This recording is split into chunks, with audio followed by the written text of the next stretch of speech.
il secondo appuntamento che noi facciamo, il primo appuntamento che abbiamo fatto sulla caccia, grazie anche a Gianluigi che è qui alla regia. E il secondo appuntamento l'abbiamo scelto anche grazie a Paolo, che è uno dei nostri ospiti, sull'Amazzonia, che riteniamo un tema importantissimo non solo a livello globale ma anche a livello locale, anche a livello italiano, perché tocca il polmone centrale di tutto il mondo. Quindi grazie anche a Paolo, in primo luogo, che è riuscito insieme a Gianluigi a riunire una squadra di esperti, siamo riusciti a trovare, e direi di iniziare questo importante incontro.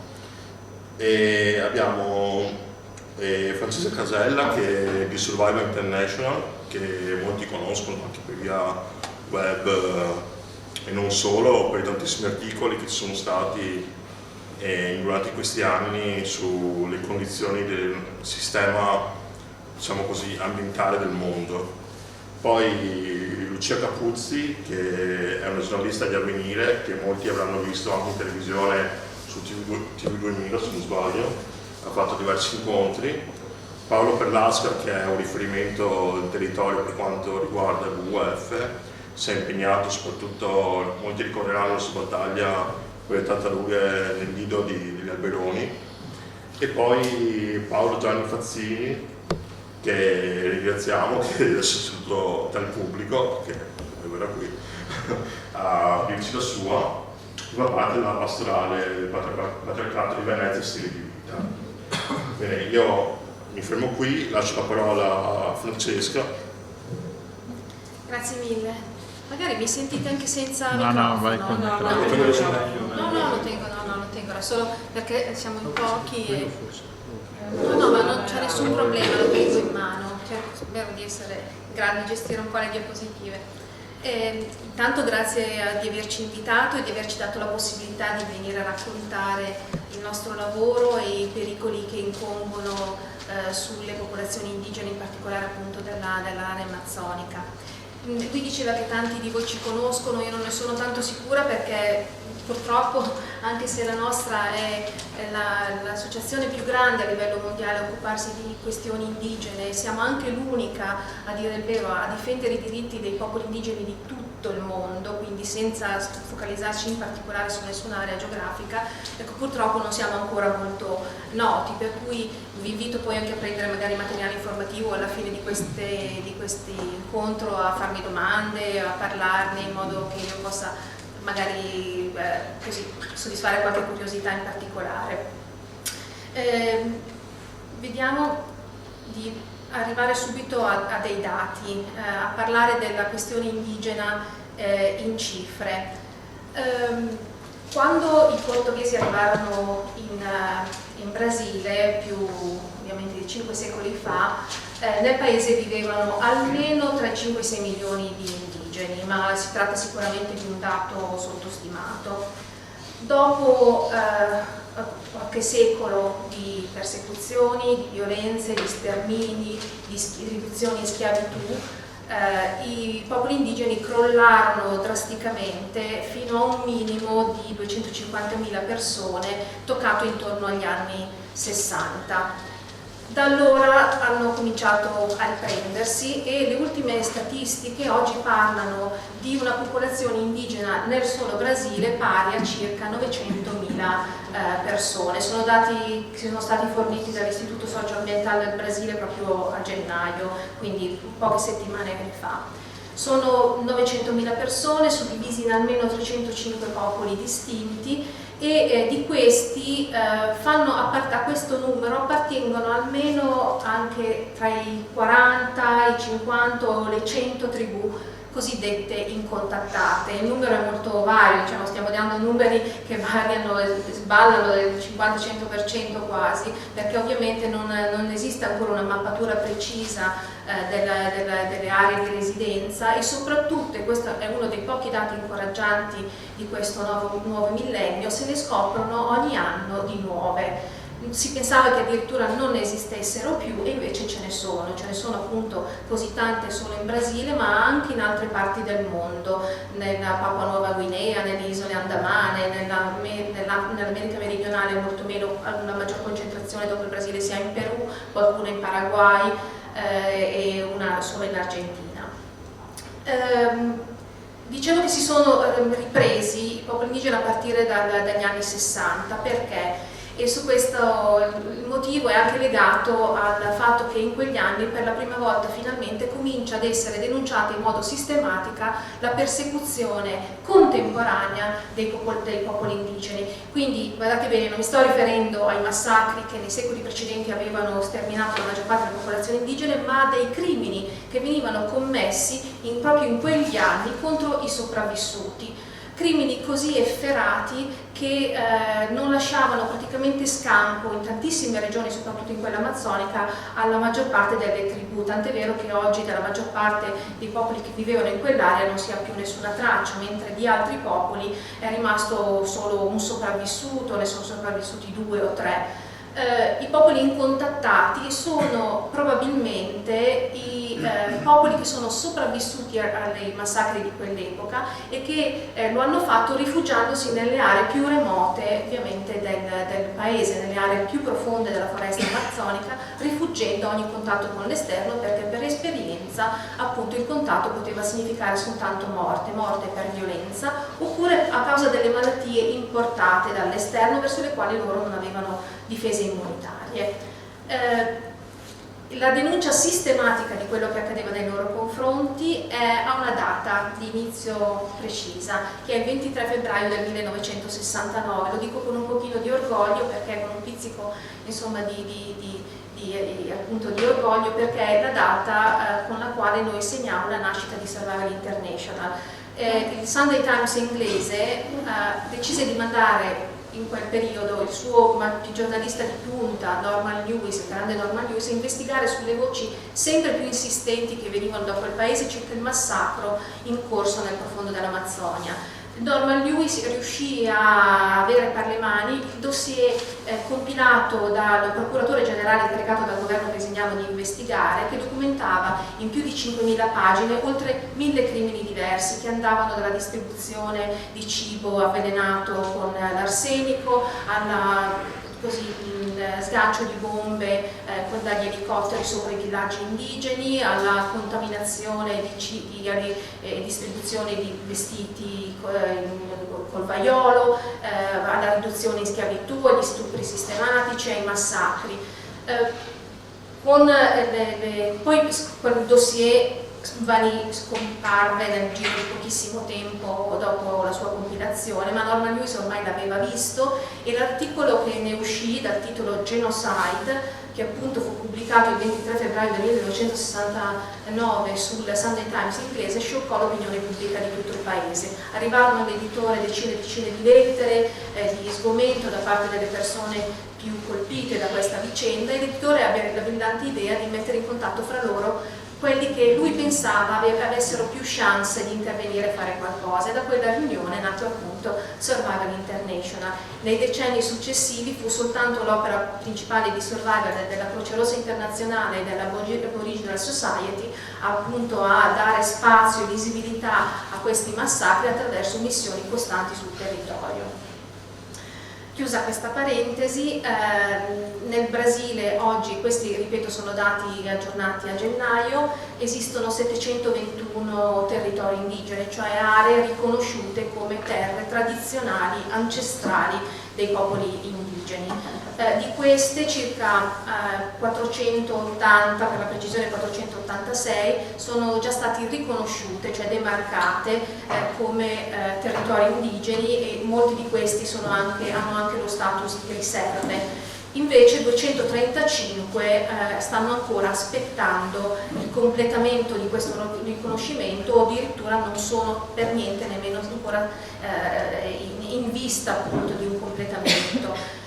Sono tante 235, sono appunto un terzo, e sono quelle proprio le popolazioni interessate da questo fenomeno, quelle che adesso rischiano di più sotto la presidenza di Bolsonaro. I territori indigeni complessivamente, appunto, in questi 721 ricoprono circa il 13,8, quasi 14% del territorio nazionale, ma la maggior parte di questo territorio è concentrato all'interno della foresta amazzonica, per la precisione il 98%, così gran parte di questo terreno. Perché?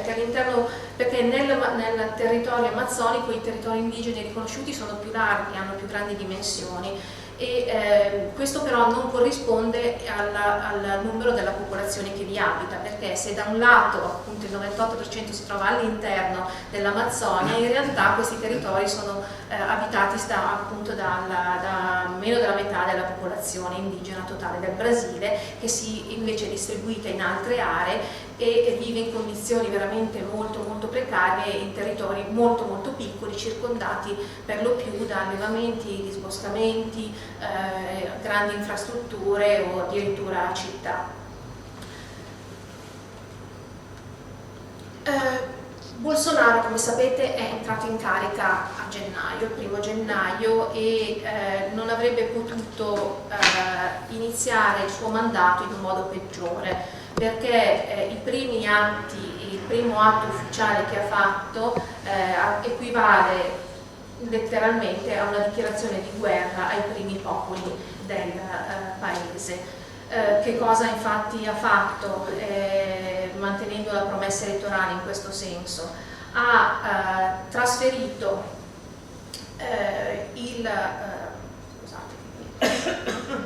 ha effettuato una serie di operazioni che tolgono ai popoli indigeni quel poco di protezione territoriale che avevano. Già, voglio dire, la guerra, la lotta per la difesa dei territori, dei confini indigeni in Brasile è durissima. Con Bolsonaro, se riuscirà a mantenere tutte le promesse elettorali che ha fatto, appunto, ci sarà sicuramente molto meno protezione territoriale, con tutte le conseguenze e quello che questo significa ve lo dirò prima, ma in generale quello che più minaccia la sopravvivenza dei popoli indigeni è il fatto di aver trasferito la responsabilità di demarcare i territori indigeni e di proteggerli al Ministero dell'Agricoltura. Prima era nelle mani del FUNAI, che è un'agenzia governativa appunto del governo brasiliano dedicata esclusivamente ai popoli indigeni. Adesso si trova appunto nelle mani del Ministero dell'Agricoltura, e la ministra nuova incaricata, Teresa Cristina, è una coltivatrice di soia, notoriamente in favore dell'espansione dell'agricoltura all'interno dei territori indigeni. Ma non solo ha trasferito la responsabilità appunto di demarcare i territori indigeni al Ministero dell'Agricoltura, Bolsonaro ha anche spostato tutte le altre funzioni che competevano al FUNAI al Ministero delle Donne, della Famiglia e dei Diritti Umani, che è un nuovo ministero. Prima si trovava sotto il Ministero della Giustizia.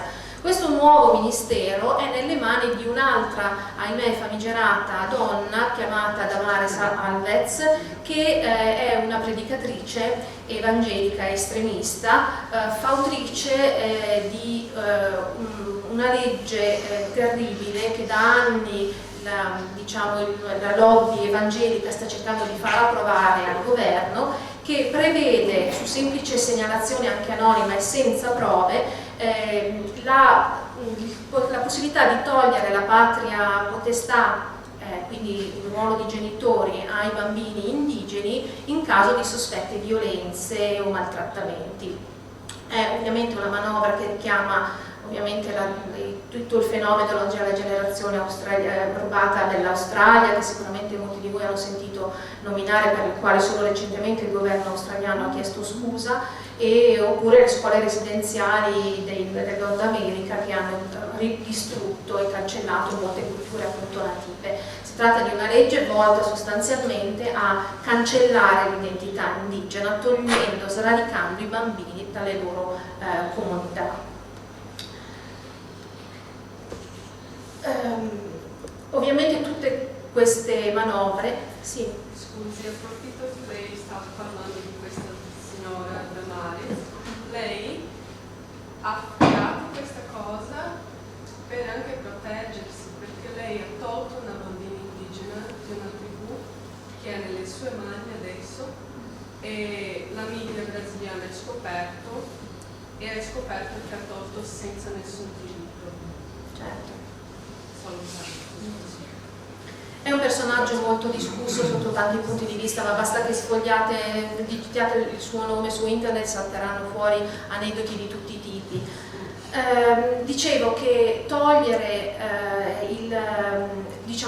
interrompere questo processo di demarcazione dei territori indigeni che stanno ancora aspettando il pieno riconoscimento e indebolire il potere del FUNAI in termini di protezione significa ovviamente non soltanto compiere violazione dei diritti umani, violare i diritti sanciti a livello, ve lo dirò, sia costituzionale che a livello di legge internazionale ai popoli indigeni, ma anche enunciare una catastrofe ambientale vera e propria. Significa sicuramente indebolire la difesa dell'ambiente, perché, e voi lo sapete benissimo perché vi occupate di queste cose, sottrarre ai popoli indigeni le loro terre, quindi favorire il furto delle loro terre, significa sicuramente aprire le porte al loro sfruttamento. La foresta amazzonica in particolare, ma in generale tutti i territori indigeni sono ancora ricchi di risorse, perché loro le hanno sempre gestite in modo attento, oculato, sostenibile, senza compromettere i meccanismi di riproduzione dell'ambiente, senza esaurire mai o compromettere sulla possibilità di mantenimento delle risorse. Con l'apertura dei loro territori allo sfruttamento industriale massiccio, con tutte le infrastrutture che questo comporta, significa sicuramente appunto condannare l'ambiente alla distruzione. Le prove da questo punto di vista sono inequivocabili, no? Noi lo diciamo sempre, qualcuno ci accusa di essere naif, di avere, così perorare un po' un'immagine idilliaca dei popoli indigeni come geni dell'ecologia, buoni selvaggi eccetera, ma in realtà oggi sempre più appunto ricerche documentate da prove, da evidenze scientifiche come sono per esempio le immagini satellitari lo dimostrano senza ombra di dubbio. I popoli indigeni sono i migliori custodi e protettori dei loro ambienti, non soltanto sono i migliori difensori della natura, migliori rispetto ovviamente a chiunque altro, non sto dicendo che siano in assoluto dei geni dell'ecologia, no? Ma sono fino a prova contraria migliori di chiunque altro e non soltanto proteggono il loro territorio, ma anche ne aumentano la biodiversità attraverso le loro particolari tecniche di sostentamento. Ci sono fiori di ricerche scientifiche che dimostrano anche oggi che le porzioni di foresta, per esempio amazzonica, abitate dai popoli indigeni, sono più ricche di biodiversità di quelle dove non c'è presenza umana. Queste sono due immagini abbastanza eclatanti, uno è il territorio degli Awa e l'altro, quello che vedete qui, è quello dello Xingu. Intorno devastazione, deforestazione, sfruttamento agroindustriale, le uniche aree di foresta intatta sono appunto quelle demarcate come territori indigeni.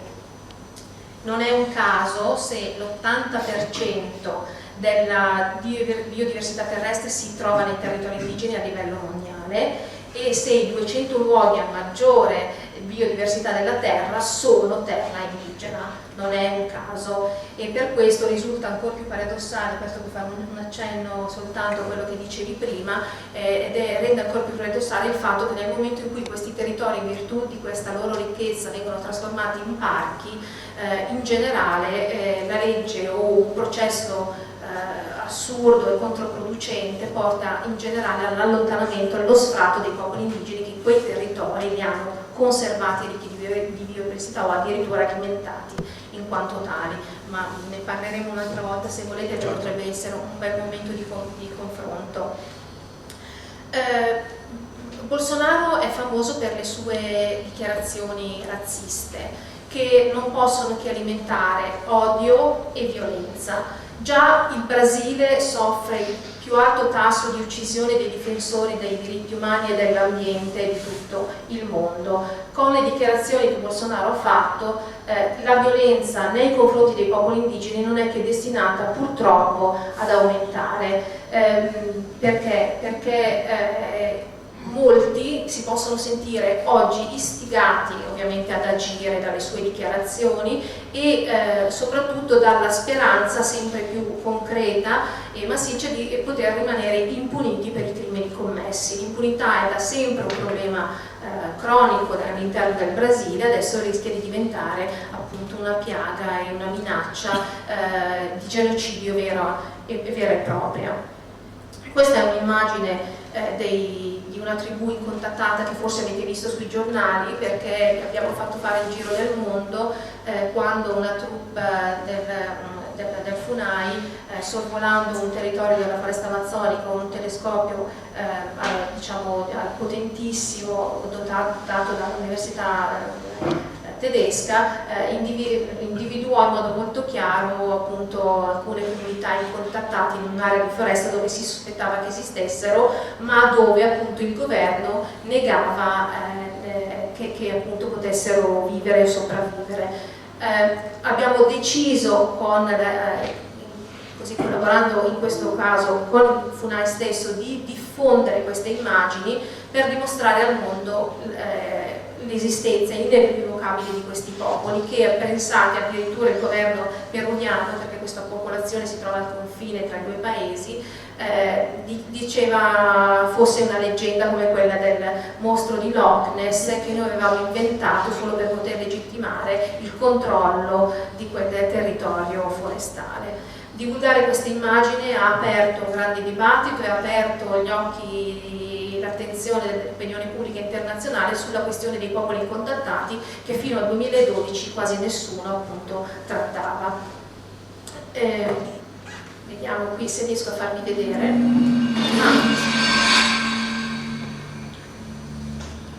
È brevissimo. Nel mondo esistono più di 100 popoli incontattati. Li lasceremo vivere. Sono i custodi dei luoghi a maggior biodiversità della Terra. Sono nostri contemporanei e rappresentano una parte essenziale della diversità umana. Non hanno contatti con le società che li circondano e hanno più volte dimostrato di non volerle. Quando i loro diritti vengono rispettati, continuano a prosperare, ma quando sono derubati delle loro terre e delle loro foreste, è la catastrofe. Intere comunità scompaiono, sterminate da violenze esterne e da malattie importate verso cui non hanno difese immunitarie. Survival International lotta per i diritti dei popoli incontattati dal 1969 in tutto il mondo.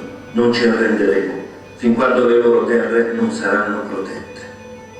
Ho aderito a questa campagna per difendere i diritti dei popoli incontattati, per il loro futuro, per la natura, per tutta l'umanità. I'm helping to defend uncontacted tribes' rights, for their future, for nature, and for all of humanity. Me he unido a la campaña global para luchar por los derechos de los pueblos indígenas aislados. Lo farai anche tu? ¿Y usted? Will you? Dobbiamo lasciarli vivere. Aderisci anche tu alla campagna. Join the movement. Ecco, ve l'ho voluto far vedere solo per farvi vedere anche qualche immagine di questi territori straordinari, di questa straordinaria componente essenziale dell'umanità che è appunto rappresentata dai popoli incontattati. Sicuramente gli uomini, le società, le culture più diverse delle nostre, che danno un contributo vitale per la sopravvivenza stessa dell'umanità in termini appunto di diversità umana. Quindi diciamo, proteggere i diritti dei popoli indigeni nel caso specifico del Brasile significa non soltanto difendere l'ambiente, ma tutelare la nostra stessa possibilità di sopravvivere come umanità, conservando quella diversità che è necessaria alla nostra sopravvivenza. Ed è ovviamente, ma questo è inutile che io lo sottolinei, una fondamentale questione di diritti umani, ma è anche nel nostro interesse. Vi voglio mostrare qualche dichiarazione di Bolsonaro.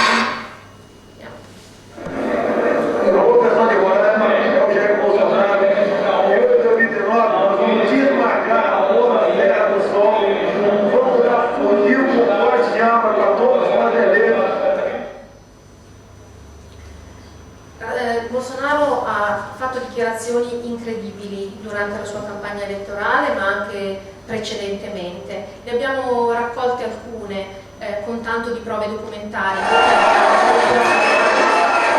Non perché un sentito demarcato attraverso gli indigeni non perché lo vuole.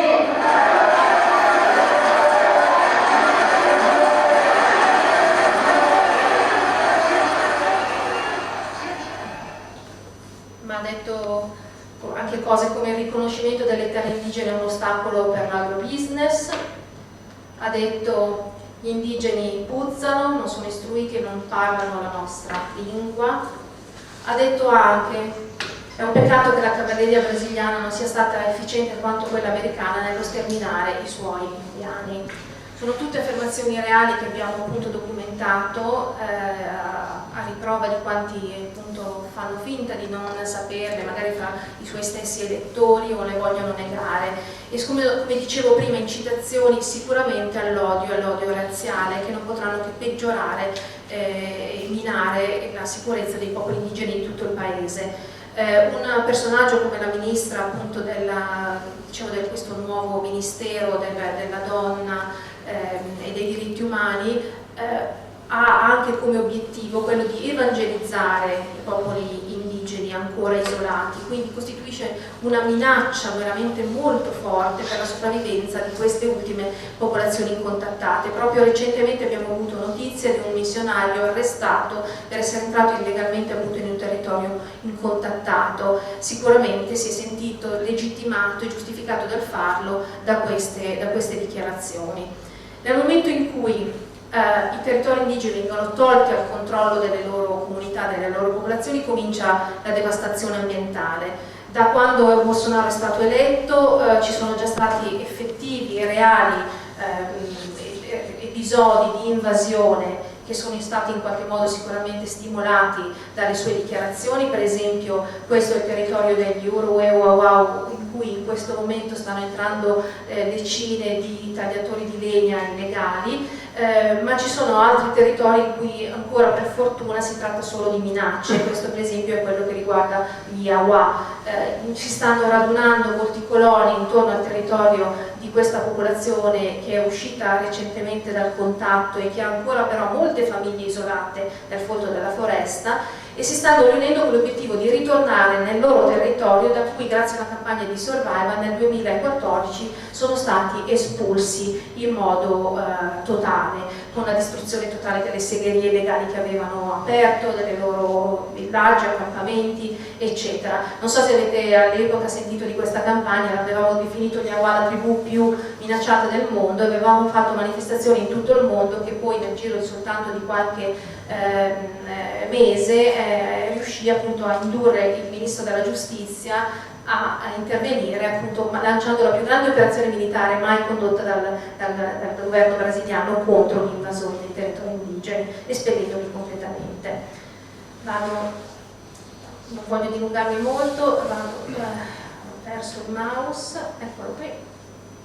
Vi stavo dicendo che tutte queste dichiarazioni, queste promesse elettorali costituiscono al momento soltanto una minaccia, perché ma che comunque se Bolsonaro dovesse in qualche modo attuarle, lo farebbe in modo del tutto illegale, perché la legge brasiliana, la Costituzione brasiliana riconosce il diritto dei popoli indigeni a vivere nelle loro terre ancestrali e ne riconosce loro l'uso esclusivo. Il governo del Brasile è l'unico paese in tutto il Sud America a non riconoscere proprio la proprietà in senso stretto della terra ai popoli indigeni, ma appunto in qualche modo riconosce a loro il diritto ad averne un uso esclusivo.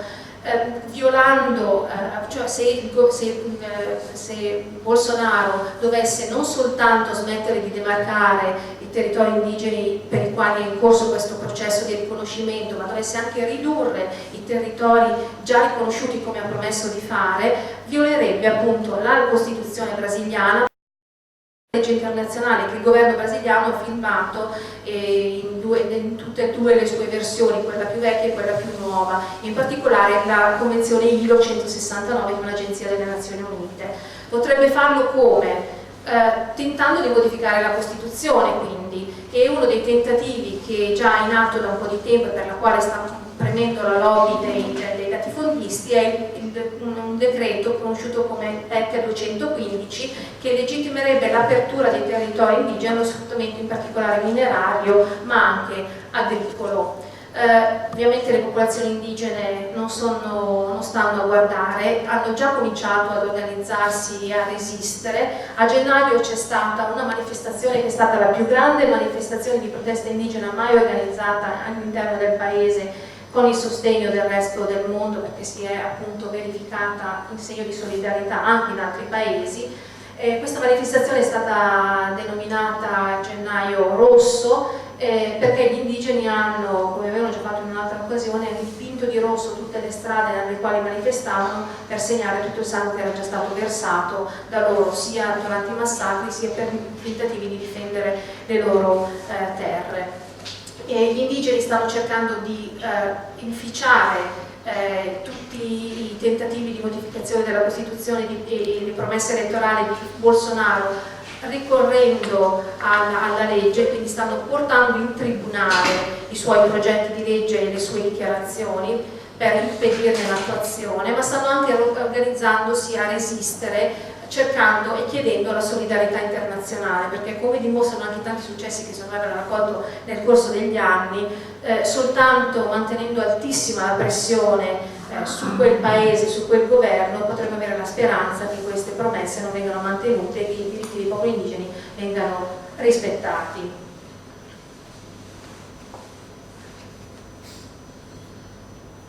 In particolare la resistenza è guidata dalla APIP, che è l'Associazione per i Popoli Indigeni del Brasile, la più grande, che li coordina tutti.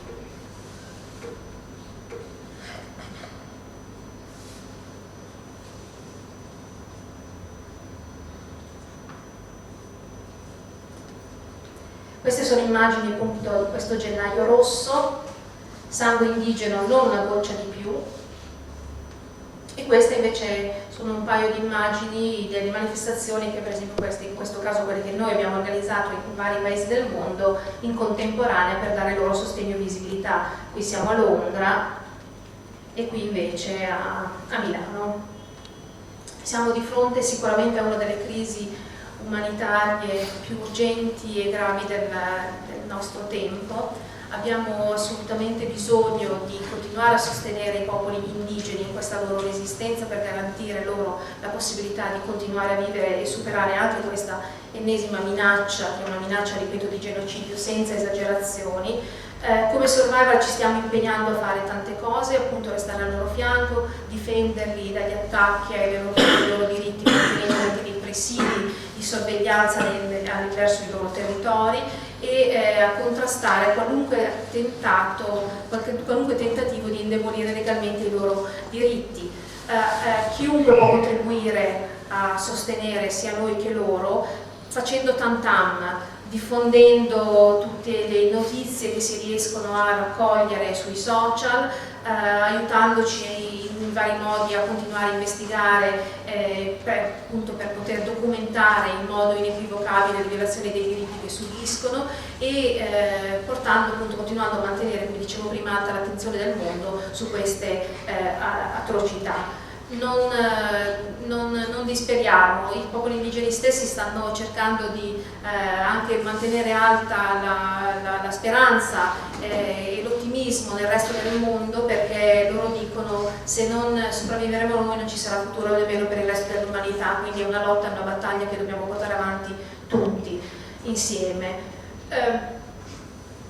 Direi che mi posso fermare qui, poi resto a disposizione ovviamente per rispondere a qualunque domanda o curiosità ulteriore voi abbiate. Vi dico soltanto una cosa che dicevo prima, dicevo prima Lucia, stanno circolando in generale sui social soprattutto e su internet moltissime notizie su invasioni, massacri, attentati ai diritti dei popoli indigeni un po' in tutto il paese.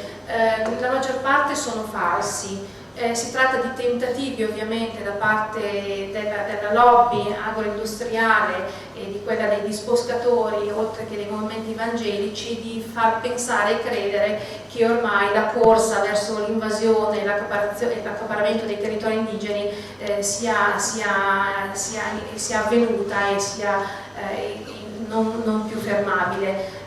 Se volete avere certezza, prima di diffondere queste notizie, documentatevi bene, accertatevi della loro fonte, perché diffondendole finireste per ovviamente avvallare questi tentativi e non aiutare i popoli indigeni nel senso proprio. Grazie mille.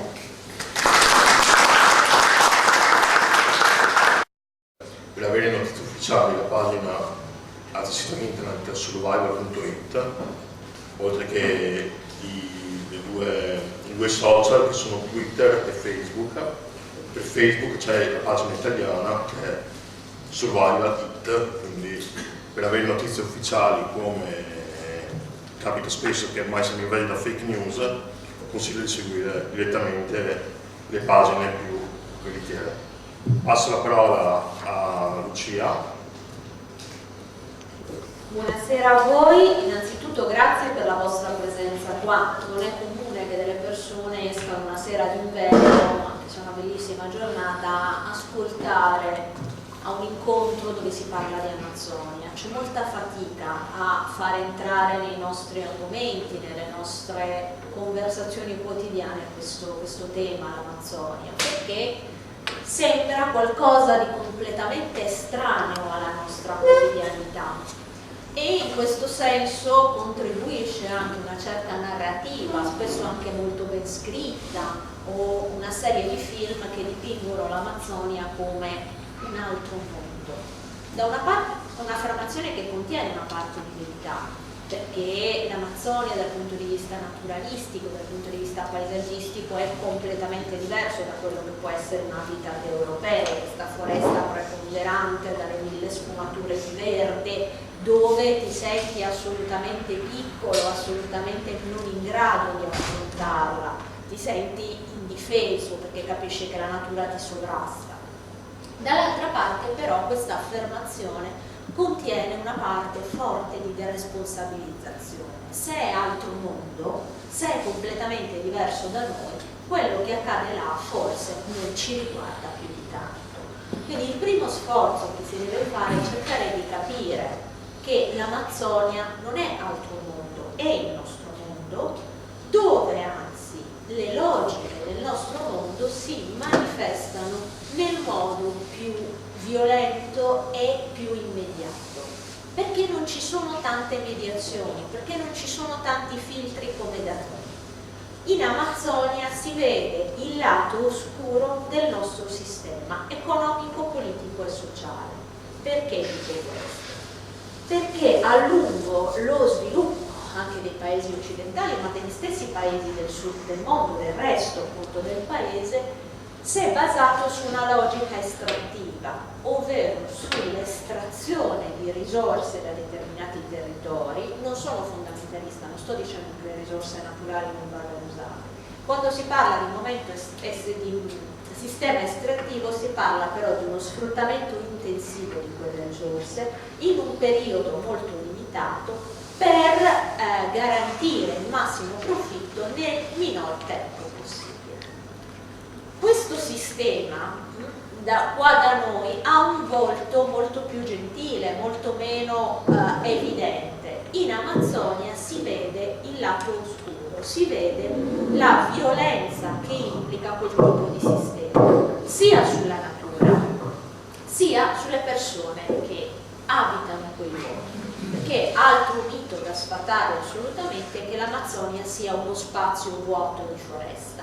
È uno spazio di foresta, ma in quella foresta vivono da millenni popolazioni che hanno trovato una sorta di compromesso, di equilibrio con quella natura così preponderante che ha permesso loro di vivere, prosperare, sviluppare dei sistemi di cultura che sono sicuramente diversi dal nostro, difficilmente comprensibili a un primo acchito, In realtà poi, conoscendoli, si notano molto delle caratteristiche che abbiamo noi, quindi tutta la mitologia del buon selvaggio è sempre una forma di razzismo, non è che gli indigeni siano migliori o peggiori di noi, sono come noi, semplicemente, probabilmente, il vivere a contatto con una natura così forte li ha portati a capire che con quella natura o trovi un equilibrio o non c'è possibilità di sopravvivenza.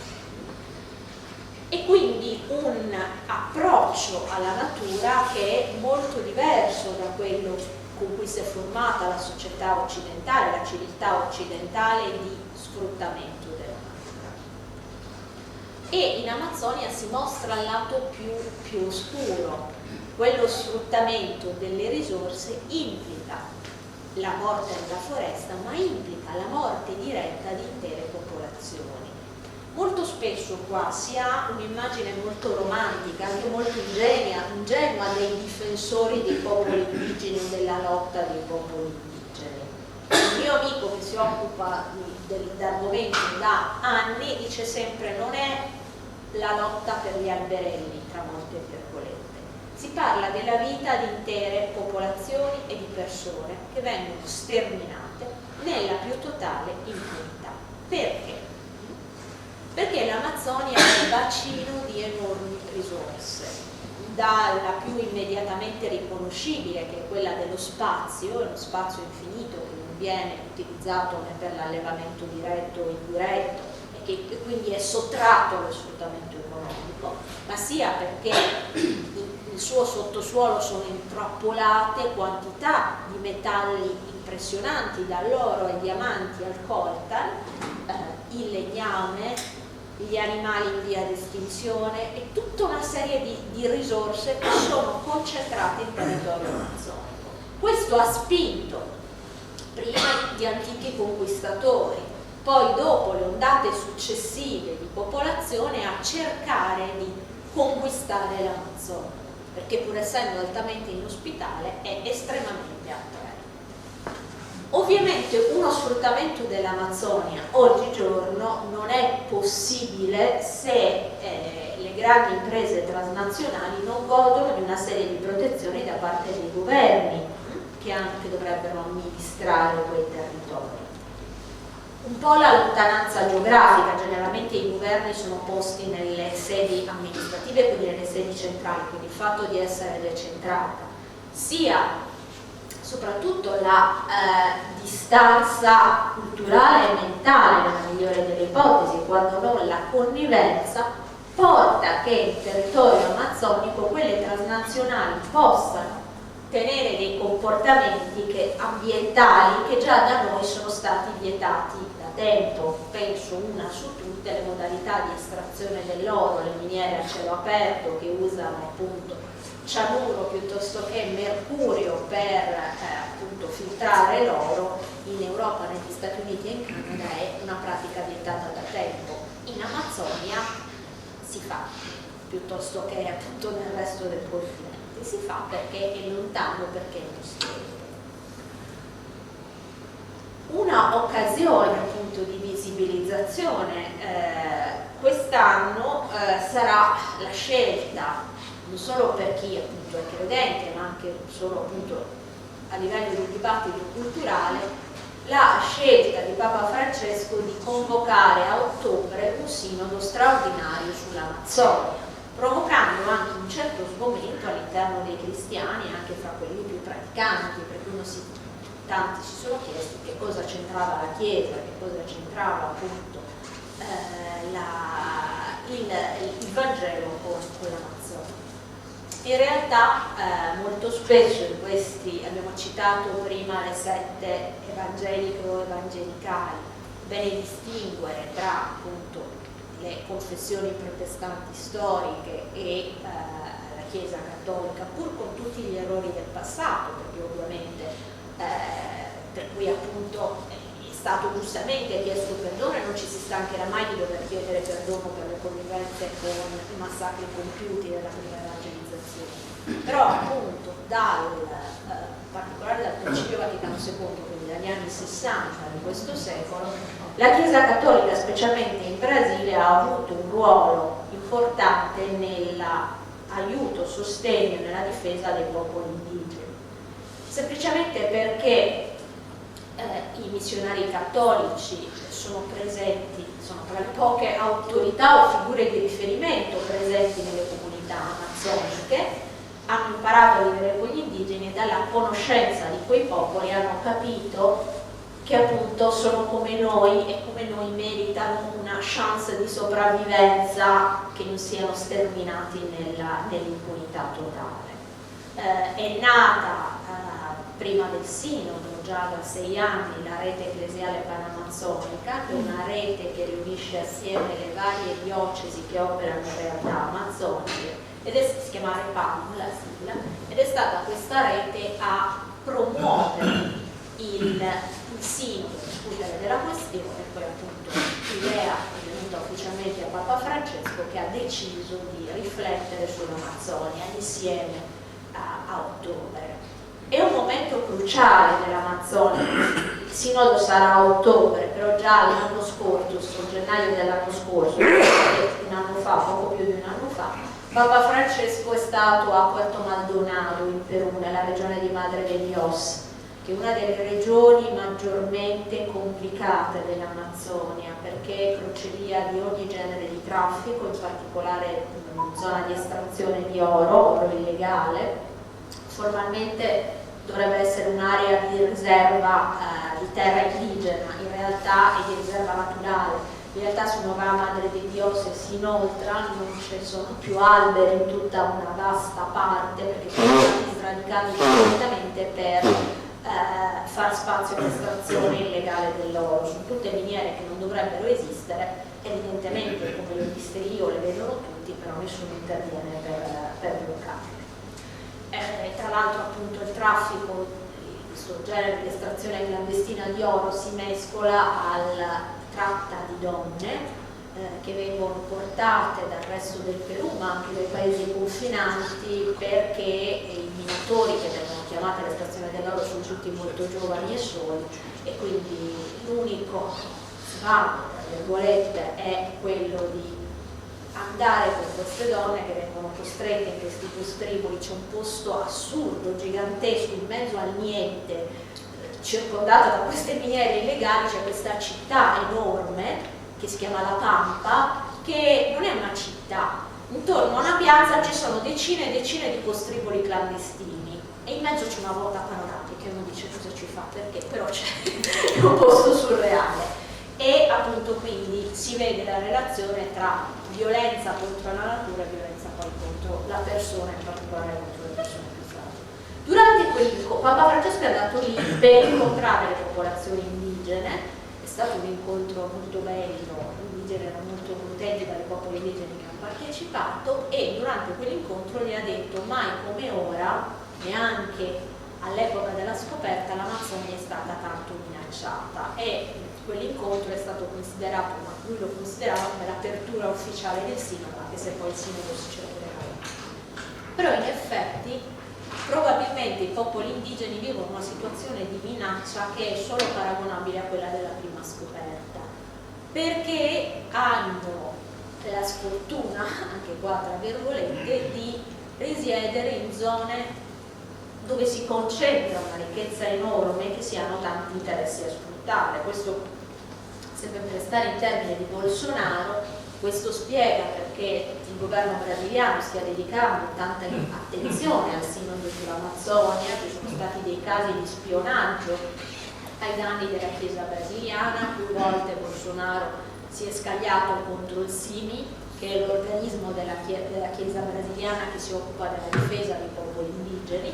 L'ha definito in tutti i modi possibili, perché gli interessi sono davvero tanti e molto spesso sono intrecciati fra loro. Uno su tutti, l'estrazione di oro clandestino. Quell'oro non viene venduto in blocco, quell'oro deve essere portato via da quelle zone e rivenduto e rientrare nel circuito del commercio internazionale. Come entra?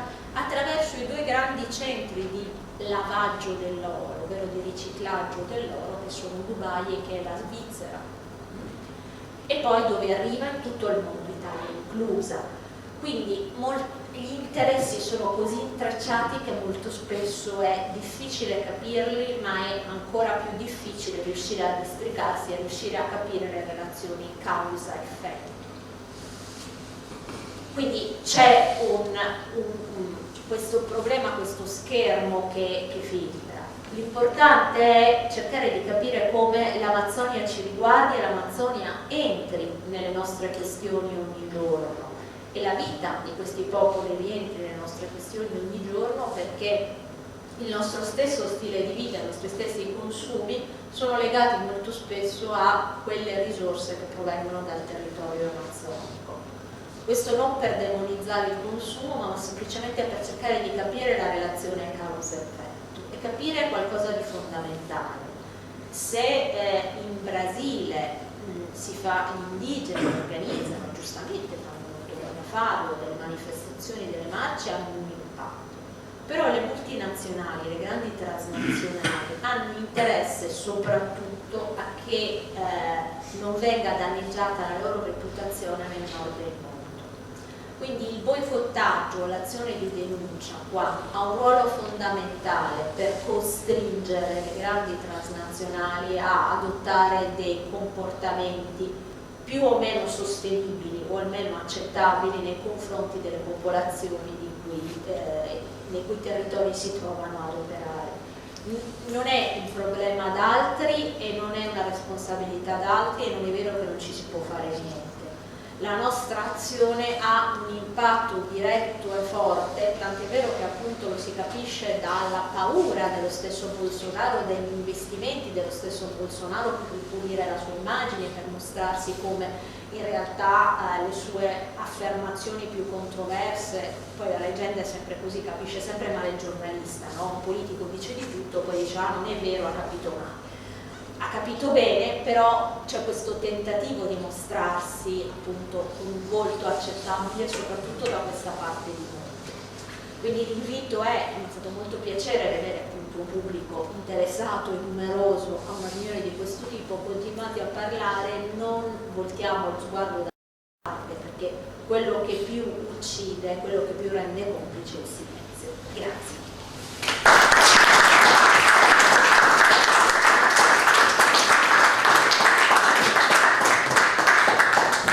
Ringrazio a nome di tutti Lucia, se volete seguirla ricordo sempre che lei è giornalista per Avvenire, quindi su avvenire.it cercate Lucia Caputi, troverete un sacco di articoli, noi ne abbiamo pubblicati diversi perché sono articoli eccellenti per quanto riguarda l'Amazzonia, ma non solo, su tantissime tematiche che riguardano soprattutto i popoli diciamo nativi e la politica. Vi consiglio, noi le abbiamo pubblicate, se volete anche seguirci noi la nostra pagina Veri del Veneto che pubblichiamo spesso i suoi articoli, vi ringraziamo. Adesso aspettiamo un attimo Don Gianni. Per quanto riguarda quello che diceva Lucia, dico che è molto importante essere consapevoli di quello che facciamo. Io ricordo negli anni 90 quando la Nike usufruiva dei bambini, non so se qualcuno vi ricorda, per le proprie scarpe, è stato un boicottaggio totale da parte del mondo e lì la Nike ha cambiato il suo modo di fare industria. Don Gianni, prego.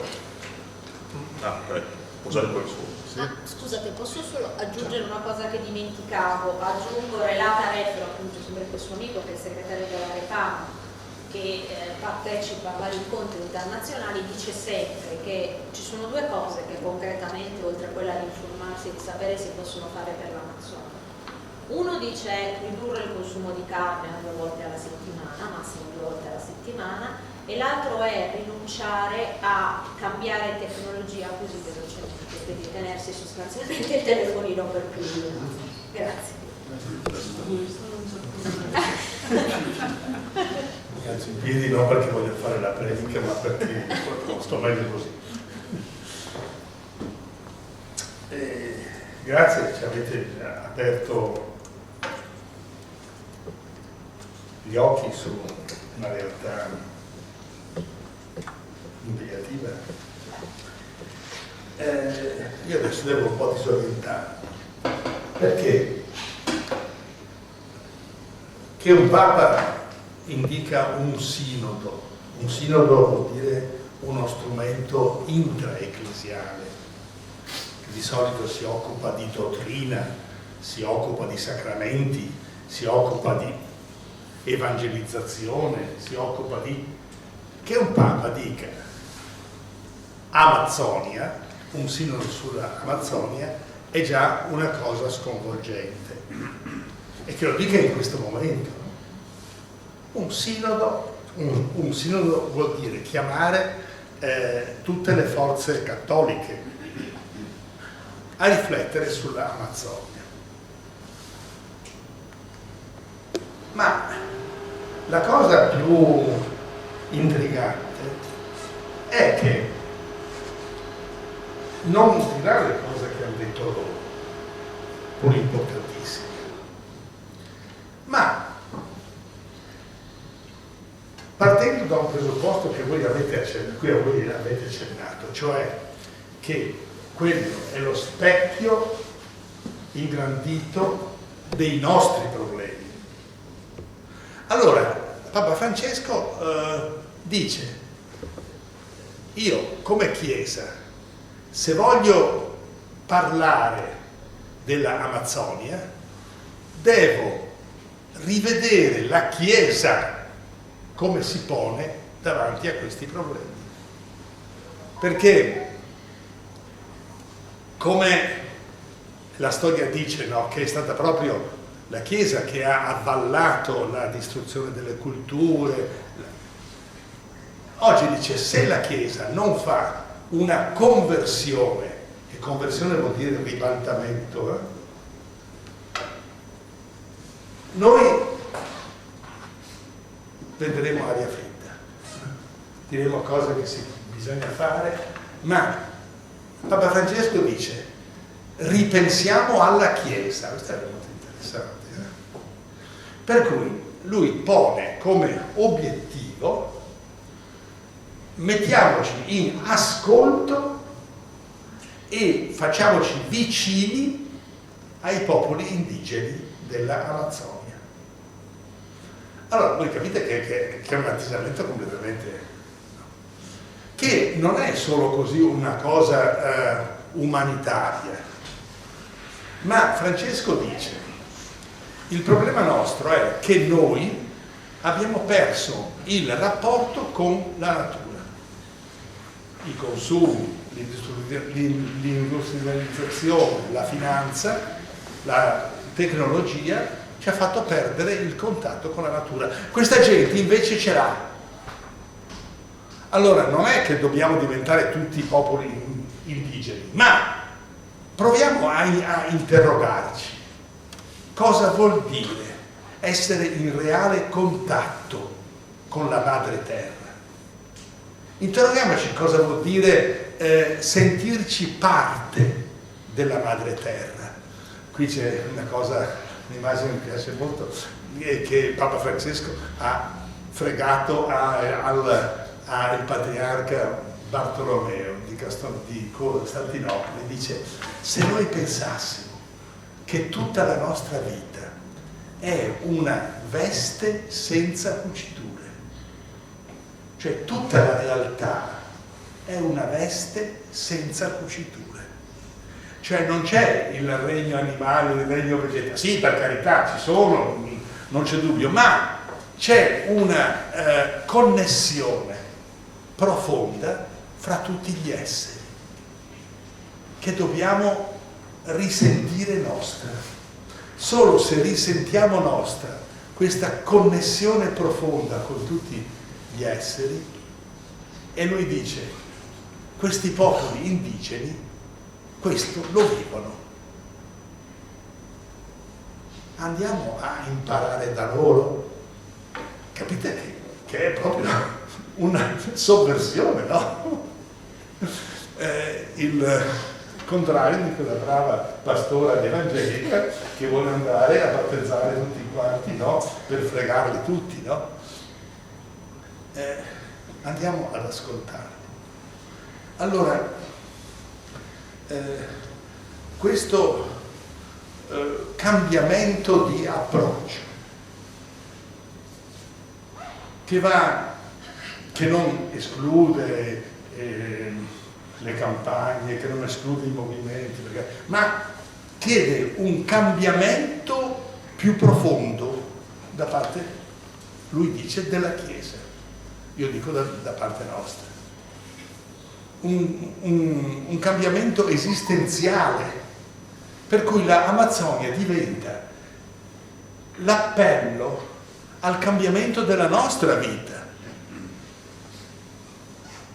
Allora, qui c'è un documento che vale la pena di conoscere, è stato presentato a giugno dell'anno scorso ed è Nuovi cammini per la Chiesa per una ecologia integrale, ed è il documento base per questo sinodo. Vi assicuro, vale la pena di leggerlo, perché vi si trova un'aria completamente diversa e ti viene da dire: ma questo vale per l'Amazzonia o vale anche per Marghera?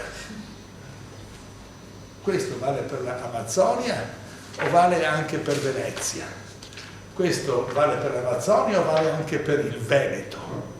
Anche per il Prosecco? Non vi rientro. No. Allora, la capacità che ha Francesco in questo momento è questo, no? Di porre i problemi nella loro radicalità profonda.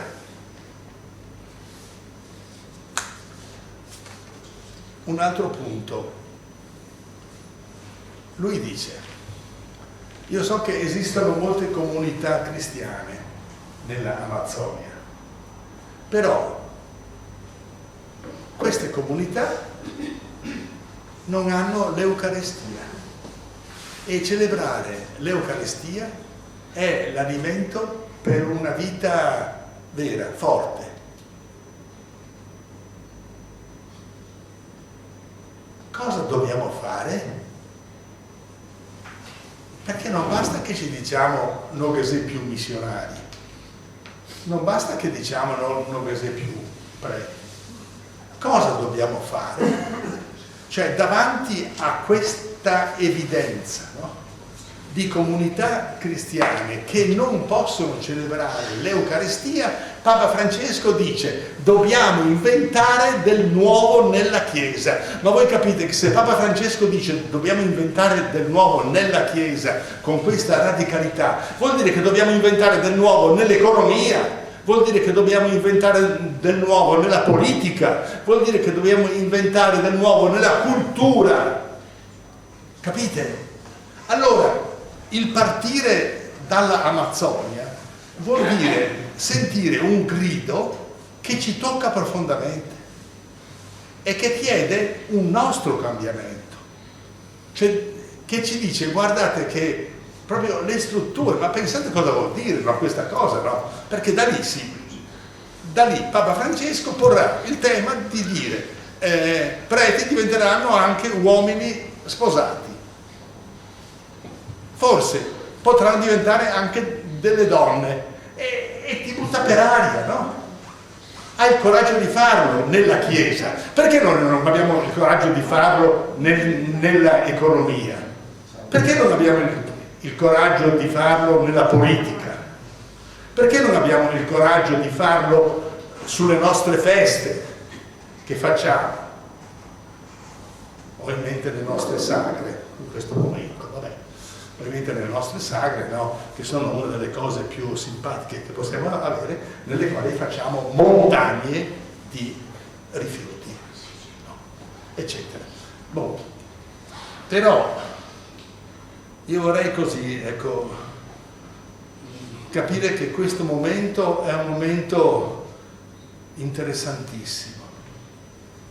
Come pastorale degli stili di vita faremo la festa del creato sulla Amazzonia.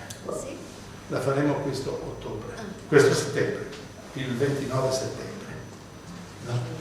Perché ma la faremo non per gridare Bolsonaro boia, che è vero, ma non cambia niente, capite? La faremo per dire: noi che cambiamento possiamo vivere qua, perché anche l'Amazzonia abbia un respiro diverso. E qua mi fermo.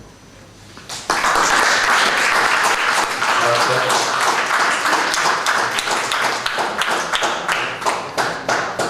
Prego Paolo Pellasca, questo che qui vicino. Scusa, venga.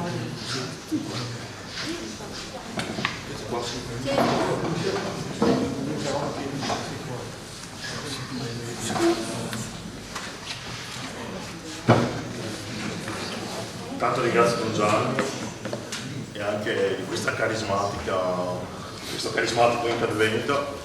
Devo dire, come dice lui, non siamo un'isola ma siamo tutti interconnessi in questo mondo, quindi il problema è che dalla parte del mondo poi per forza ci arrivano anche a noi, come gli immigrati e così via, quindi è meglio agire in modo consapevole e capace. Tieni Paolo. Allora, intanto vorrei partire, io cercherò in sintesi di spiegare il perché è importante la foresta amazzonica dal punto di vista ecologico. Vi mostro una cosa che non c'entra niente con l'Amazzonia, ma che dopo vi spiegherò c'è una relazione.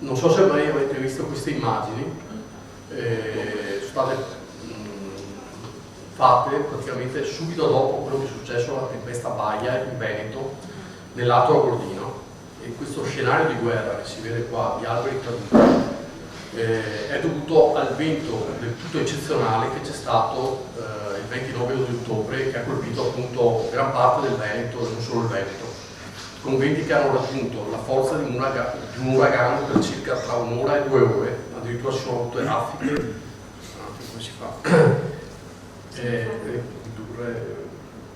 Si sono avute raffiche fino a 200 km/h.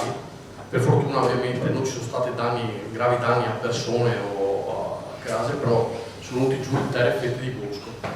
E questo capita perché si sta riscaldando il pianeta. Allora non c'è la sicurezza matematica dal punto di vista statistico che questo evento è correlato ai riscaldamenti climatici, però tutta una serie di studi che sono stati fatti che ovviamente questo evento qua assieme a altri eventi che accadono in giro per il pianeta sono un segnale del fatto che il pianeta si sta scaldando, cioè gli eventi estremi, dagli uragani che hanno sempre maggior forza, che colpiscono i Caraibi, le coste orientali dell'America e così via, a tanti altri eventi eccezionali che accadono in giro per il mondo, fanno pensare seriamente, su questo ci sono le evidenze scientifiche, che il pianeta si sta scaldando. E questo accade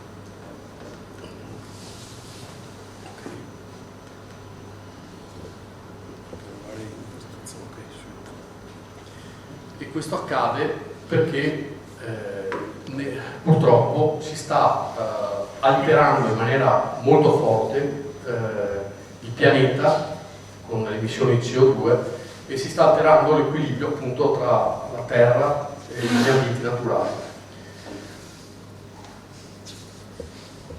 Una rapida sintesi sulla funzione delle foreste, non mi dilungo e vado via veloce, ma sicuramente le foreste tutti quanti sanno che hanno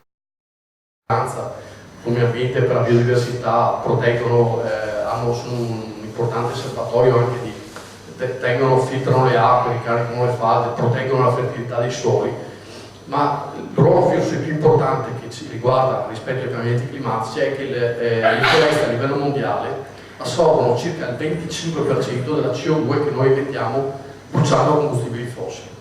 Questo è un ruolo molto importante che ovviamente però bisogna è garantito se ci sono ambienti forestali, e tra l'altro questo ha anche un valore economico. Il problema è quando le foreste vengono distrutte, che non è soltanto una perdita di valore, ma ripeto, c'è un discorso anche di modifiche climatiche, perché tra l'altro se vengono distrutte le foreste c'è addirittura un discorso, un rilascio di CO2 in atmosfera, comunque si aprono gli equilibri per cui ci può essere addirittura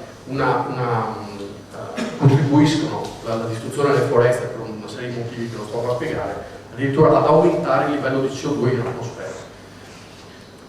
Il problema è globale è correlato, cioè il climate change è correlato indubbiamente anche al discorso di perdita di biodiversità. Nell'ultimo Living Planet pubblicato dal WWF internazionale, che è quello che studia, diciamo, il pianeta vivente, si è verificato attraverso ovviamente studi scientifici condotti a livello internazionale che su 16.000 popolazioni di circa 4.000 specie si sta verificando una perdita di biodiversità, cioè si è verificata nell'arco degli ultimi 50 anni una perdita di biodiversità con l'estinzione di alcune specie, ma soprattutto con la riduzione fino al 60% di molte popolazioni. Pensiamo, tanto per dire, a un animale carismatico come la tigre, che pensate nel giro di 100 anni ha visto ridotto la popolazione di circa più del 90%, sia del territorio sia della propria popolazione. Da 100.000 esemplari di tigre che c'era nell'Asia, si è arrivati a circa attorno a un po' meno di 4.000 esemplari che vivono allo stato selvatico, su cui il WWF ha lanciato un programma internazionale.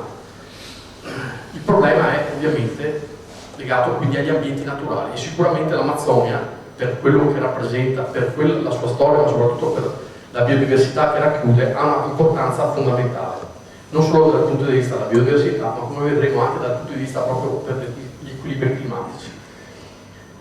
Questa è una foto di una foresta fluviale primaria, non l'Amazzonia. Comunque questi sono una serie di animali che si possono trovare in Amazzonia, uno dei tanti. Tenete conto che ci sono dei numeri importantissimi.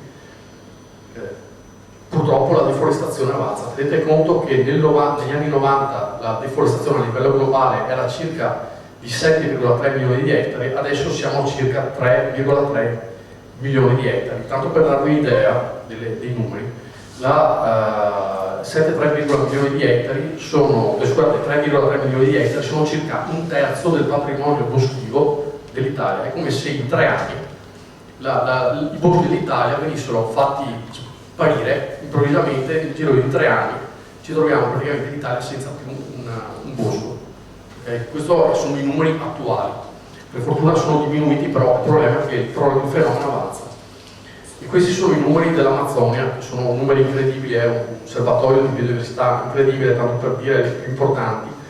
È chiaro che c'è una regione importantissima anche per la presenza di acqua.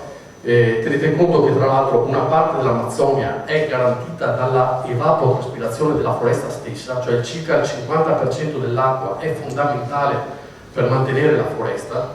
Tanto è vero che, se qualcuno di voi ha visto qualche immagine, in alcune zone si vedono lande desertiche all'interno dell'Amazzonia dove si fanno allevamenti estivi intensivi.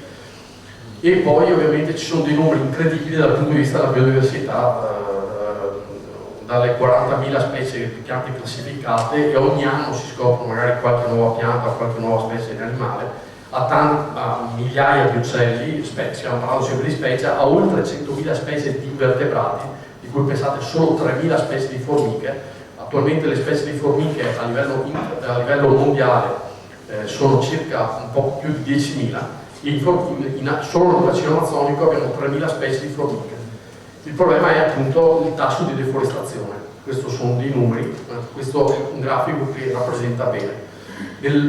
A partire dall'88 vedete c'è stato un calo, l'anno in cui tra l'altro è morto il grande Chico Mendes, e ci sono state oscillazioni sul tasso di deforestazione annua. Attualmente negli ultimi 10-15 anni il tasso di deforestazione, per tutta una serie di motivi, tra cui anche, bisogna dire, una serie di politiche a livello statale del Brasile di maggior controllo, di istituzione di riserve, c'è stato un tasso, cioè il tasso è calato e si spera che cali ancora, perché, ripeto, la deforestazione, come dicevo prima, non è che si sia fermata, avanza a livello mondiale, avanza non solo in Amazzonia, avanza nel bacino del Congo e così via.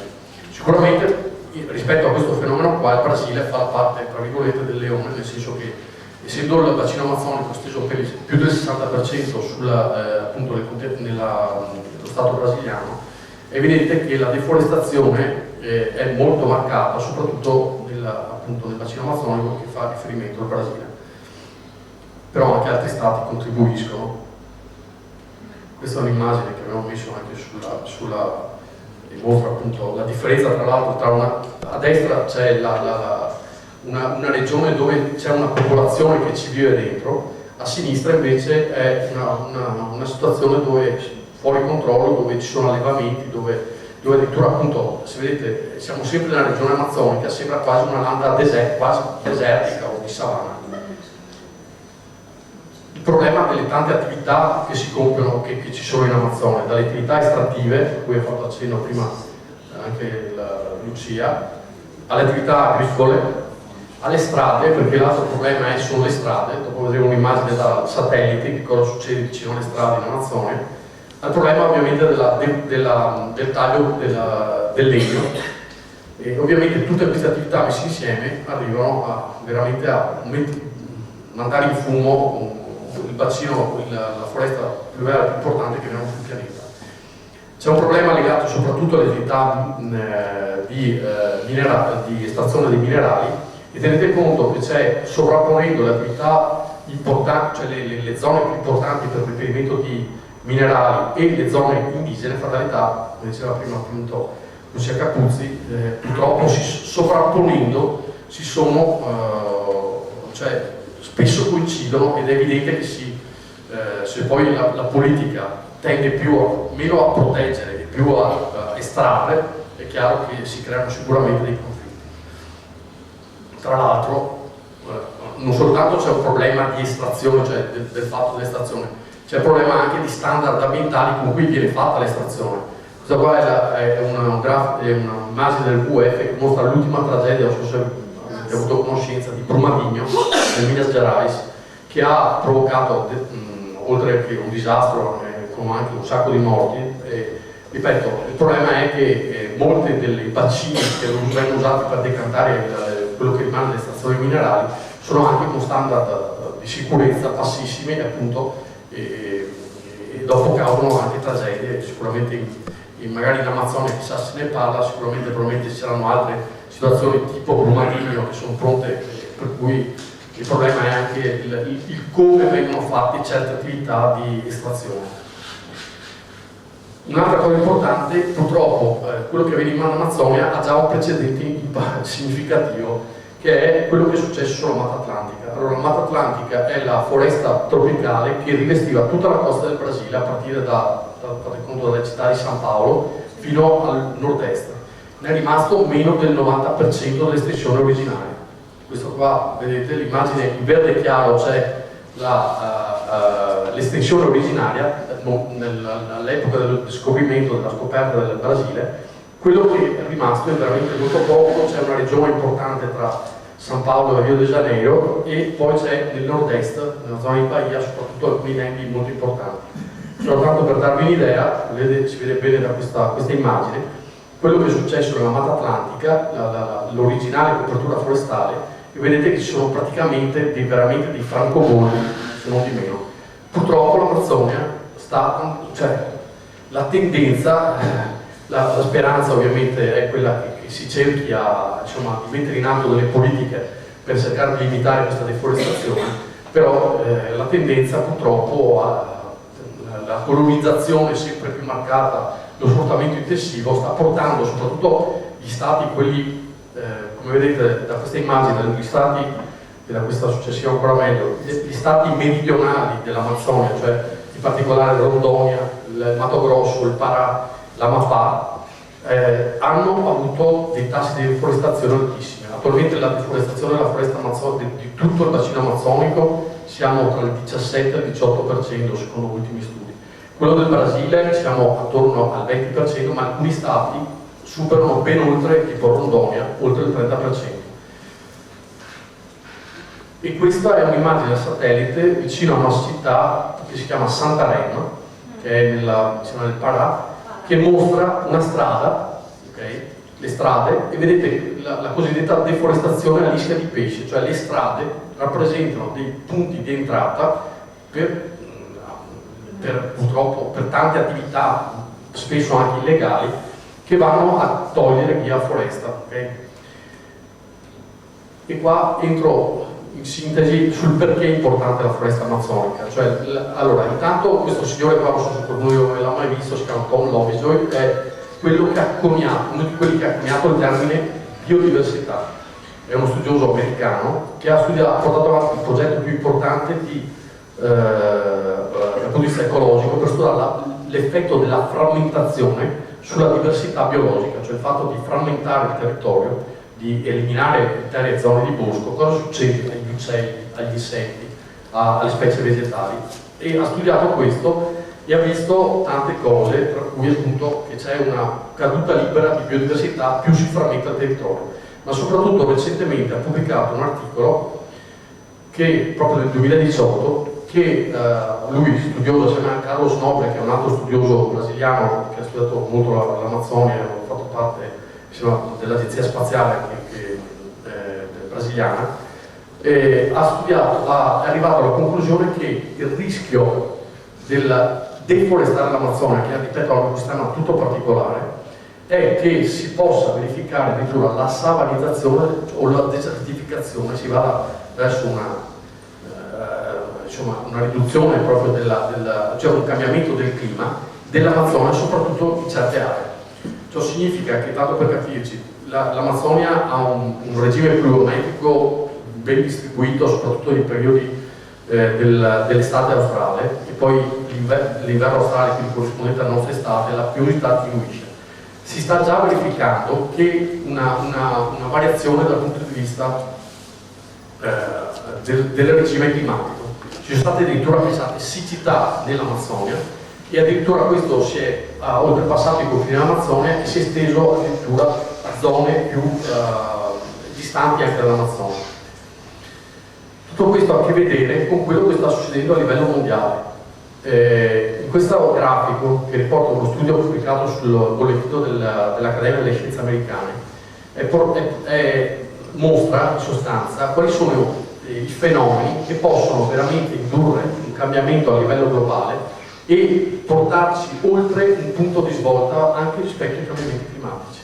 Se vedete le immagini in arancione, uno dei punti fondamentali è cosa succede alla foresta amazzonica, cioè quindi non solo quello che succede in Artico, non solo quello che succede nell'Antartico, ma ci sono alcuni punti, come anche la circolazione, quella per esempio dell'Atlantico, fondamentale per equilibrare il nastro trasportatore, per portare freddo e caldo tra le varie parti, diciamo, del pianeta, soprattutto tra il continente americano, Africa e Europa.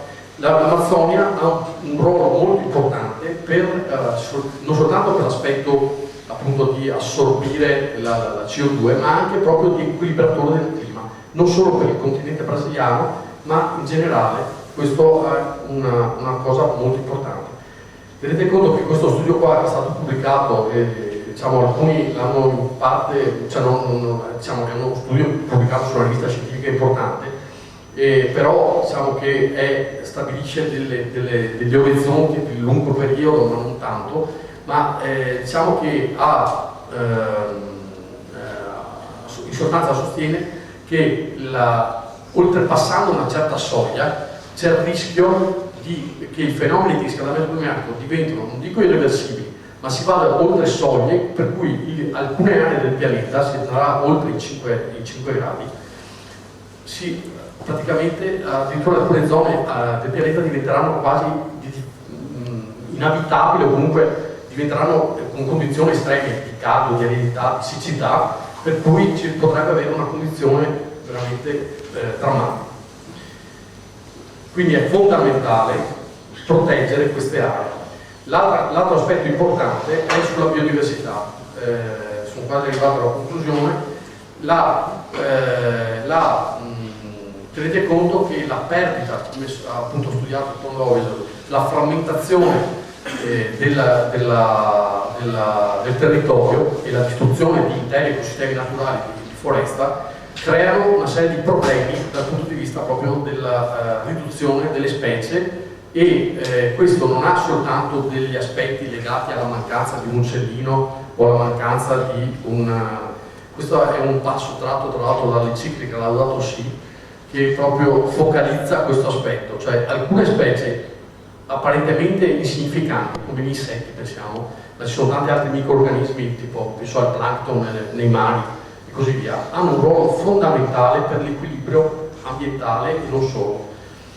E tenete conto che stanno venendo, tanto per dirne una, sempre più studi, non soltanto sulla scomparsa delle tigri o di qualche altro, è venuta proprio in Brasile, c'è stata la recente, sì, è stato pubblicato uno studio che certifica purtroppo l'estinzione anche di una specie di pappagallo. Ma il problema è che sta passando sotto silenzio la sparizione delle creature più piccole. Soprattutto se parliamo di insetti, tenete conto che gli insetti hanno un ruolo fondamentale in tutti questi ecosistemi, ed è venuto fuori proprio un articolo recentissimo che compara vari studi scientifici e che dice in sostanza che gli insetti hanno un tasso di estinzione molto superiore ai vertebrati.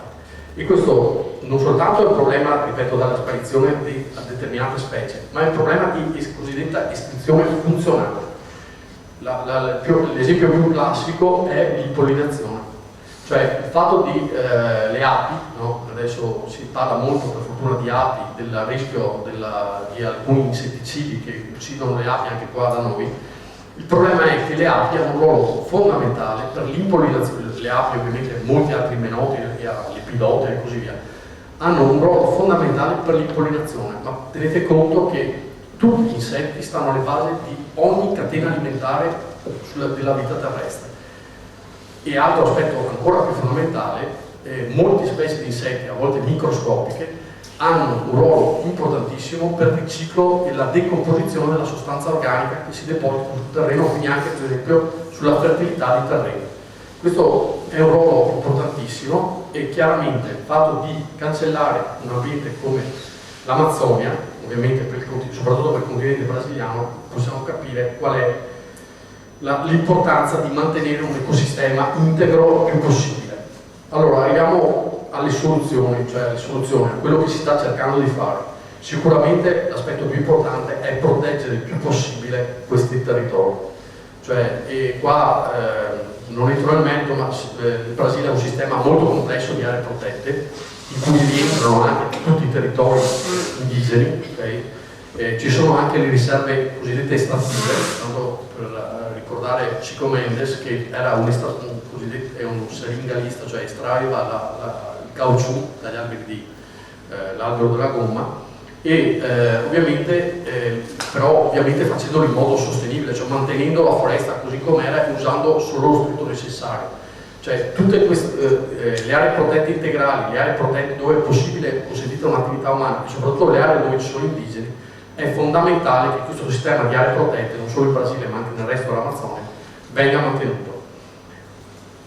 Il WWF ovviamente si è dato da fare a livello ovviamente brasiliano per cercare di spingere su una maggiore protezione non solo delle aree integrali ma per un mondo sostenibile, rapportandosi ovviamente alla situazione esistente, che è quella a cui è stato accennato prima, dove i popoli indigeni non vengono rispettati, non viene rispettato o comunque c'è una pressione da parte degli allevatori, perché tenete conto che il maggior fattore di deforestazione in Brasile, soprattutto almeno è stato, comunque lo è ancora, è la deforestazione per scopi agricoli e per coltivare, per allevamenti grandi allevamenti di bovini, e questo è un aspetto fondamentale con cui purtroppo spesso nascono tra l'altro grandi conflitti proprio anche con le comunità locali o con gli indios. Sicuramente comunque serve una maggior presa di coscienza da parte della gente, cercare anche di cercare di capire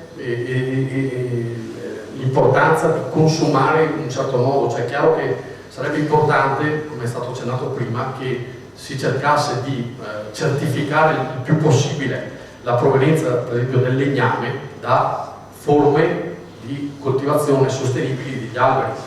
È una cosa che tra l'altro l'UEF spinge a livello mondiale, ma purtroppo spesso e volentieri in Amazzonia la deforestazione è ancora in molti casi illegale e si va a interessare proprio quei territori indigeni di cui si parlava prima. L'altro aspetto è che si sta cercando di farvi capire è l'importanza economica, cioè proteggere l'Amazzonia non è soltanto importante per l'aspetto, ovviamente è importante, fondamentale per quello di proteggere i popoli indigeni e proteggere appunto la biodiversità, i parchi e così via, ma anche un suo valore economico. Si parla sempre più di servizi ecosistemici, non so se avete sentito parlare, ma tenete conto che l'Amazzonia produce ossigeno, produce acqua, cioè mantiene l'acqua a un ruolo importantissimo, e produce anche tante altre cose, che qua mostro alcuni esempi. Sicuramente ha un'importanza per la pesca, ovviamente per le comunità locali. Questo qua è il pesce più famoso dell'Amazzonia, che è il pirarucu, che è il pesce mi sembra più grande che sia nelle acque dolci, può raggiungere anche 3 metri, è gigantesco. Questo qua è un seringalista, cioè quelli che vanno a estrarre il caucciù dagli alberi di Hevea brasiliensis. Questa qua è la famosa castagna dello Pará, che si trova anche mi sembra, in alcuni mercati del commercio solidale. Ma sicuramente altro aspetto che è poco conosciuto è che la foresta amazzonica addirittura contiene un sacco di piante con una valenza medica. Okay? Ci sono addirittura studi su questo e è stata creata recentemente nel 2015 la prima enciclopedia grazie alla tribù amazzonica, perché gli sciamani sono depositari di una sapienza millenaria, di conoscenza delle erbe, delle piante, addirittura pensate alcuni principi attivi contenuti in alcune piante che si stanno studiando, servono addirittura sembra, come addirittura come farmaci antitumorali. Per cui è fondamentale, cioè c'è una ricchezza riguardo a questo che merita conservare. Un'ultima cosa, mi fermo, un esempio che non c'entra niente con l'Amazzonia, per dire cosa si potrebbe fare, cioè è fondamentale proteggere intanto quello che c'è, ma si può anche costruire. E questo è un esempio bellissimo, non so se qualcuno di voi ha mai visto il documentario di Wim Wenders, il sale della terra. Che cosa ha fatto Sebastião Salgado a partire dalla sua fazenda di famiglia, che era diventata questa roba un deserto, nel Minas Gerais, nel bioma della Mata Atlantica, l'ha fatta diventare un paradiso, guardate che roba, nel giro di 15 anni. Ha riforestato attraverso, anche avendo qualche finanziamento da parte di qualche azienda, però è riuscito a ricreare un ambiente dal nulla, è riuscito a riportare la foresta, e addirittura nel momento in cui ha riportato la foresta, la pioggia è aumentata, lo dichiara appunto nel film, se l'avete visto, e ha riportato anche molti animali, tra cui il giaguaro, che è un animale che ha bisogno di grandi estensioni di bosco per poter sopravvivere. Mi fermo qua e vi fermo con un'immagine di Chico Mendes, che è quello che è stato minimizzato anche recentemente purtroppo proprio anche da alcuni rappresentanti del governo brasiliano, ma che rappresenta veramente, ha avuto un ruolo importantissimo per sensibilizzare l'opinione pubblica mondiale sull'Amazzonia, ma soprattutto ha capito, se vi leggo cosa dice, è scritto in portoghese, all'inizio pensavo che di stare lottando per salvare i seringhera, poi ho pensato che stavo lottando per salvare la foresta amazzonica, e oggi percepisco che sto lottando per l'umanità, perché salvare la foresta amazzonica significa salvare l'umanità, non solo i popoli nativi, ma anche tutti noi, perché ripeto, il rischio che se si estingue la foresta amazzonica poi ci estinguiamo anche noi. Io che percepisco che sto lottando per l'umanità, capisco che sto lottando per l'umanità, quindi tu sei così dà più valore a quello che hai detto sicuramente. Grazie. Grazie Paolo. Lavoro eccezionale. Direi di lasciare 5 minuti al nostro pubblico di fare un paio di domande se vuole, e poi direi a Luana se vuole, alla fine di tutto il ciclo 3 di quello che sono prossimi verdi, ci dà la possibilità che vuole iscriversi anche tra i volontari coraggiosi oppure vuole tesserarsi, è libero insomma. Io faccio un attimino, volevo organizzare un attimo questi ultimi minuti, perché loro fra mezz'ora hanno il treno, e quindi facciamo delle domande io ce l'ho per brevi. 5 minuti. Ma loro vengono da distante. Quindi passiamo subito a Luana, No, io preferirei che fossero fossero gli ospiti, le ospiti, certo, se qualcuno le vuole persone fare... che sono venute qui. Adesso siamo meno numerosi, però prima eravamo tanti, è veramente un bel segno, ecco. Potrei dire qualcosa sulla brasiliana?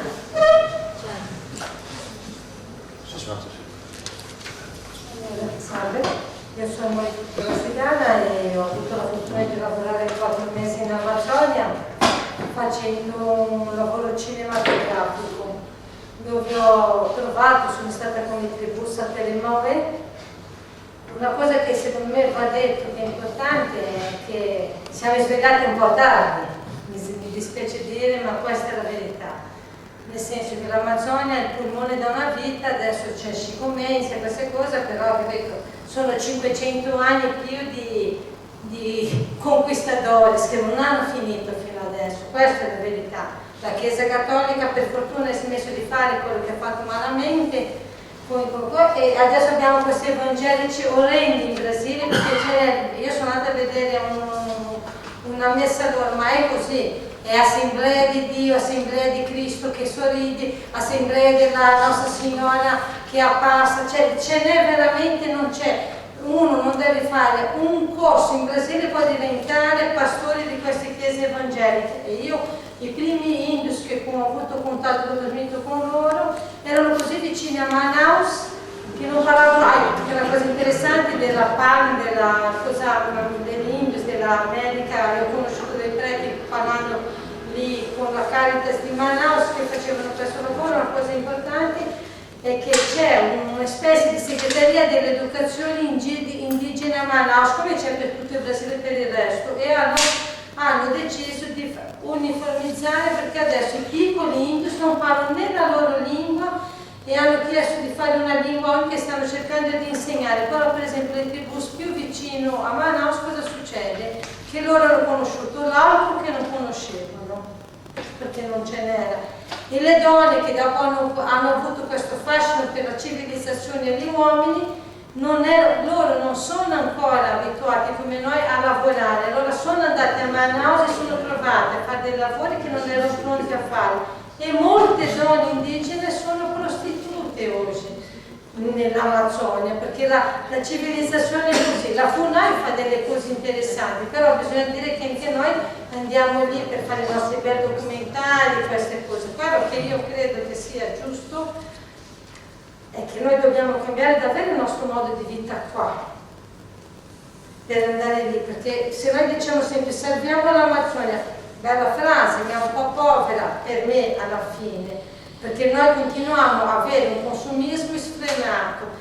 La globalizzazione dovrebbe essere esattamente il contrario del consumismo. La globalizzazione deve essere quando la natura e quando il mondo ci insegna come vivere e come andare avanti.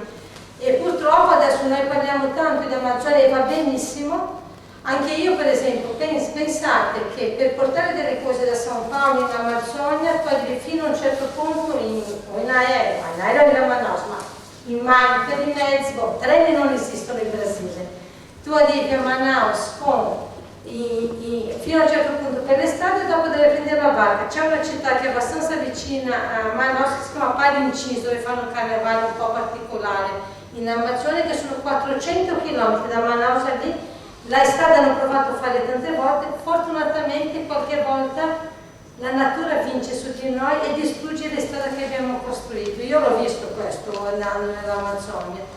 Credo che sia importante, il cambiamento sia importante partire da noi, che siamo noi a fare questa cosa e che dobbiamo lasciare loro tranquilli. Questo è poco ma sicuro, perché pensate che nell'Amazzonia ci sono 6 mesi di pioggia e 6 mesi di asciutto. Io sono stata a cavallo, sono stata da fine settembre fino a febbraio là. Cioè io ho visto 27 metri del fiume che andava giù. Incredibile, queste radici magnifiche, enormi, tipo così che dopo sopravvivono quando il fiume sale. E una delle scene del film che ho fatto, c'era questo bambino Sataremaue e era con Jasmine Trinca. E loro stavano facendo una scena, a un certo momento lui era in queste radici, lui ha visto anche quelle formiche che lui mangia, chiaramente lui era così, lui ha preso la formica le torto, diciamo, il suo sederino della formica e le ha data già in strinca per dire guarda puoi mangiare anche te.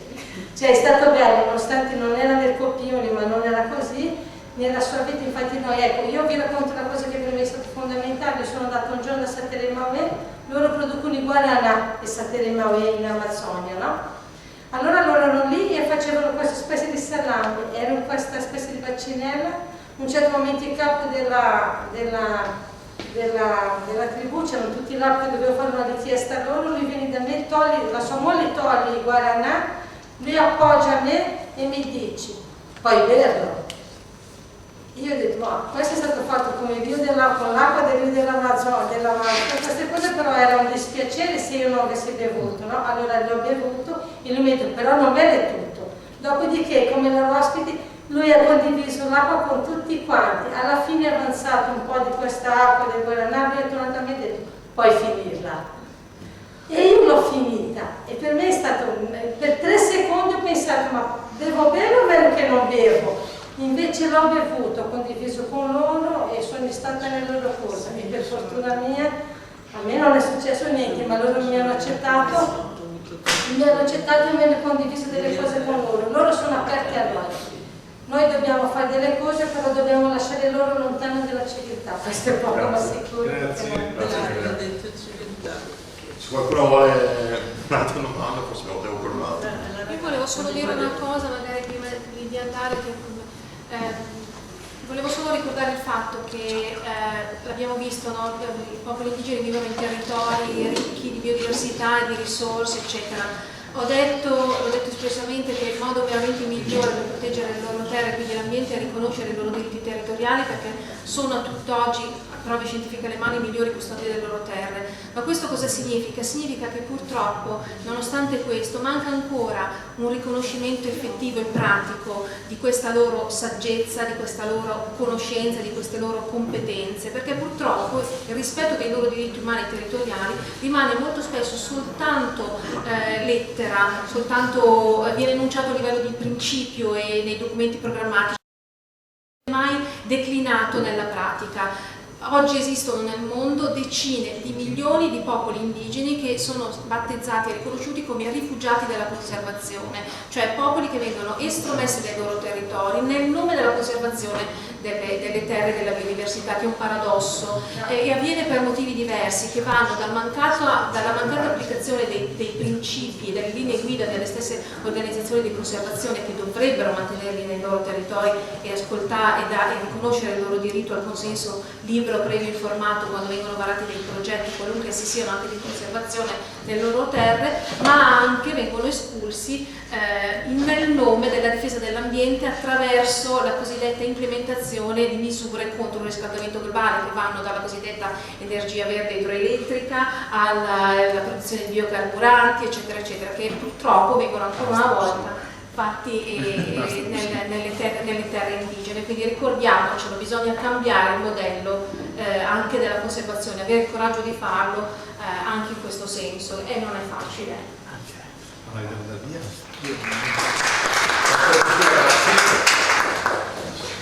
Se volete, chi vuole lasciarci i contatti, magari contatteremo per aggregati alle nostre attività di venerdì. E grazie ancora, ci saluto agli ospiti.